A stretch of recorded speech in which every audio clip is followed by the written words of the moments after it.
Hey everyone, Mage Red Eyes here, and today we're diving into one of Yugi's most iconic monsters, a classic that still holds a special place in my heart. That's right, we're talking about Celtic Guardian. Whether you're a longtime duelist or just getting into the world of Yu-Gi-Oh!, this green warrior is pure nostalgia. Now, let's be real. Celtic Guardian hasn't exactly gotten the love he deserves in the modern game. We've only got 3 versions of the card. The original vanilla monster Yugi used way back in Duelist Kingdom, a slightly upgraded retrain called Obnoxious Celtic Guardian, and finally Celtic Guard of Noble Arms, introduced in the Dark Side of Dimensions movie. Some fans even count the movie version as a kind of support card, but let's be honest, it barely counts. Despite all that, Obnoxious Celtic Guardian actually appeared 23 times in the original series. That makes him one of Yugi's most frequently summoned monsters. And let's not forget the classic version, 13 appearances, including a comeback in Dark Side of Dimensions. So with all these appearances, it's clear. Dark Magician might be Yugi's ace, but Celtic Guardian, he's always been right there. Easily top 5 material, maybe even Yugi's second favorite. Which brings up the big question. Why hasn't Celtic Guardian received a proper archetype? I mean, look around.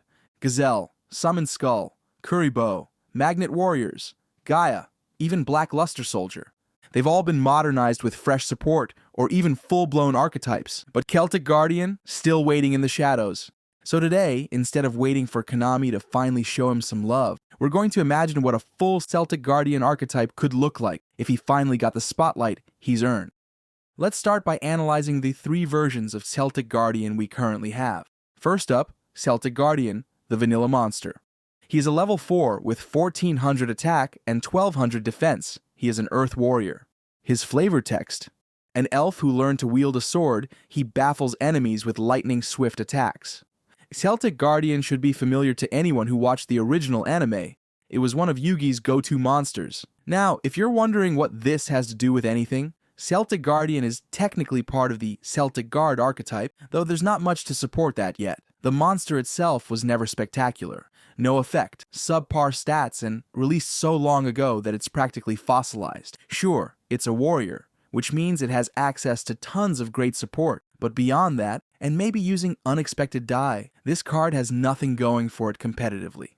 Next up, Obnoxious Celtic Guardian. He is also a level 4 with 1400 attack and 1200 defense. His effect cannot be destroyed by battle with a monster that has 1900 or more attack. This is supposed to be the upgrade to the original Celtic Guardian. You trade the synergy with normal monster support for a battle protection effect that back in the day was decent. Nowadays, it's painfully outdated. Between non-destruction removal, targeting effects, and just faster strategies overall, he's way too slow for the modern game. Finally, Celtic Guard of Noble Arms. He is a level 4 with 2100 attack and 700 defense Earth Warrior. Effect cannot attack while you have cards in your hand. Once per turn, you can special summon one Celtic Guard from your hand. When this card inflicts battle damage, draw cards equal to the number of Celtic Guard monsters you control. This card has awesome artwork, but let's be honest, it's lackluster in play. With 2100 attack, it has some beatdown potential. But the restriction that it can't attack while you have cards in hand, that's brutal. You either need to dump your hand or sit there watching him do nothing.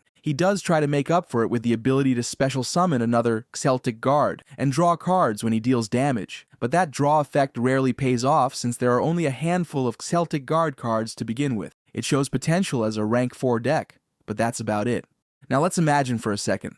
What could a true Celtic Guardian archetype look like? Let's base our fantasy on the fact that Celtic Guardian debuted alongside Mystical Elf. Both are elf type, and together, they're basically characters straight out of a Zelda game. So why not make them the heart of a new archetype? Here's the idea. Mystical Elf becomes the defensive backbone of the archetype. She protects Celtic Guardian from battle and effect destruction, and maybe even buffs his attack. Celtic Guardian could evolve into multiple forms. A fusion with Mystical Elf, a Link monster connected to the Dark Magician archetype, an XYZ play that brings out a rank 4 warrior or spellcaster hybrid. To be honest, these two belong together as a full-blown archetype. Now Konami, listen up. We've waited long enough. Stop pumping support into decks nobody asked for. and give us the Celtic Guardian archetype we deserve. And please, make it good. We could go on and on with potential effects, lore ties, and wild synergy ideas. But at the end of the day, I'm still here, waiting for support. So Konami, if you're listening, it's time to give Celtic Guardian the love he deserves.